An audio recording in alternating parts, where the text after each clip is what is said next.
بسم اللہ الرحمن الرحیم نحمدہ ونصلی علی رسولہ الکریم اما بعد۔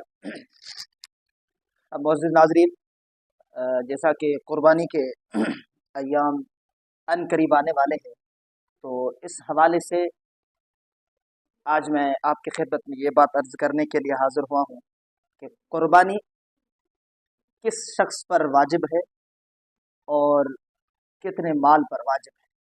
سب سے پہلی بات یہ ہے کہ قربانی کے وجوب کے لیے عاقل، بالغ، مسلمان، آزاد ہونا شرط ہے۔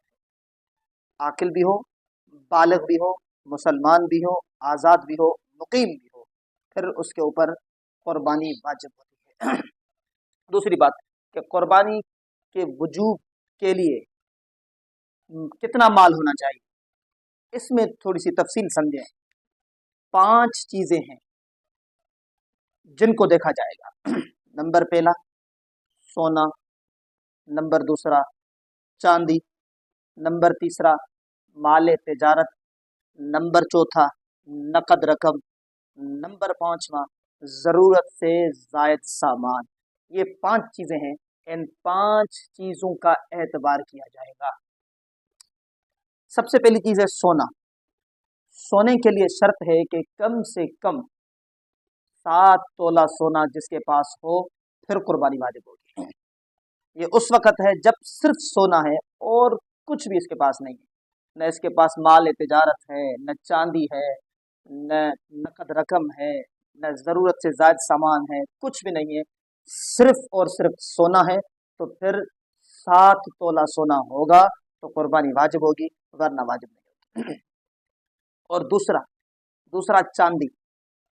چاندی جو ہے اس کی رقم تقریباً 52.5 تولہ چاندی ہونا شرط ہے۔ 52.5 تولہ چاندی ہو پھر آپ قربانی کر سکتے ہیں، چاندی ہو یا چاندی جتنی رقم ہو۔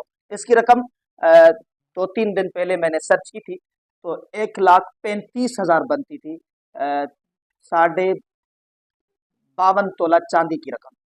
تو چاندی جو ہے 52.5 تولہ ہو تو پھر قربانی واجب ہوگی۔ نمبر تیسری چیز ہے مال تجارت، کہ کوئی چیز آپ نے خریدی ہے تجارت کے لیے، وپار کے لیے، تو پھر آپ کے اوپر اس مال پر قربانی واجب ہے۔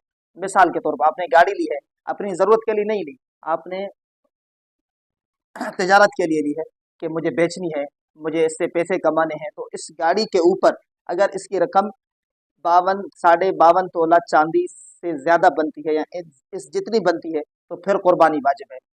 اور نمبر چوتھی چیز ہے نقد رقم، کہ آپ کے اوپر، آپ کے بینک بیلنس میں، آپ کے گھر میں، آپ کے دکان میں، کسی بھی صورت میں آپ کے پاس نقد رقم ہے جس کی قیمت 52.5 تولہ چاندی تک پہنچ جاتی ہے، تو پھر بھی آپ کے اوپر زکوٰۃ قربانی واجب ہے، آپ کو ضرور قربانی کرنی پڑے گی۔ اور نمبر 5ویں بالکل آخری بات یہ ہے کہ ضرورت سے زائد سامان جو آپ کے گھر میں موجود ہے اس کے اوپر قربانی واجب ہے۔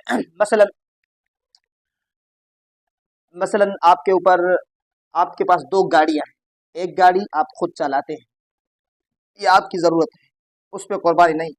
دوسری گاڑی آپ نے رکھی ہوئی ہے، ضرورت نہیں ہے، آپ کے پاس زائد گاڑی ہے، تو پھر اس کے اوپر قربانی واجب ہے۔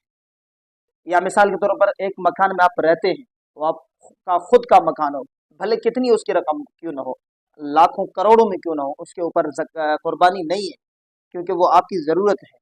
ہاں، ایک گھر وہ ہے جو آپ نے بیچا بھی نہیں ہے، آپ نے بنوایا ہے، آپ کی ملکیت ہے، وہ پڑا ہوا ہے، تو یہ اضافی گھر ہے، یہ ضرورت سے زائد مال ہے، اس کے اوپر قربانی واجب ہے، ضرور کرنی چاہیے۔ تو میرے بھائی 5 چیزیں ہیں قربانی کے نصاب میں۔ نمبر پہلا سونا، سونے کی مقدار کے لیے 7 تولہ ہونا شرط ہے، اگر کوئی چیز اور نہیں ہے۔ اگر سونا ہے، سونا تھوڑا ہے لیکن سونے کے ساتھ ساتھ رقم بھی ہے، مال تجارت بھی ہے، سب کو اکٹھے کیا جائے تو 52.5 تولہ چاندی کی رقم تک پہنچ جائے گا، پھر بھی قربانی واجب ہے۔ نمبر دوسرا چاندی، چاندی کے لیے شرط ہے کہ 52.5 تولہ چاندی ہو یا اس کی رقم ہو۔ نمبر تیسرا مال تجارت، مال تجارت میں بھی قربانی واجب ہے۔ نمبر چوتھا نقد رقم، کہ آپ کے پاس نقد رقم موجود ہے، اس کی قیمت نصاب تک پہنچ جاتی ہے تو پھر بھی آپ کے اوپر قربانی واجب ہے۔ نمبر 5واں ضرورت سے زائد مال، ضرورت سے زائد جو سامان گھروں میں بھی ہوتا ہے، علماء کرام نے ایک ترتیب بنائی کہ یہ کیسے پتہ چلے کہ ضرورت سے زائد سامان ہے۔ اس کے لیے علماء کرام نے لکھا ہے کہ اگر کوئی سامان 1 سال تک کسی بھی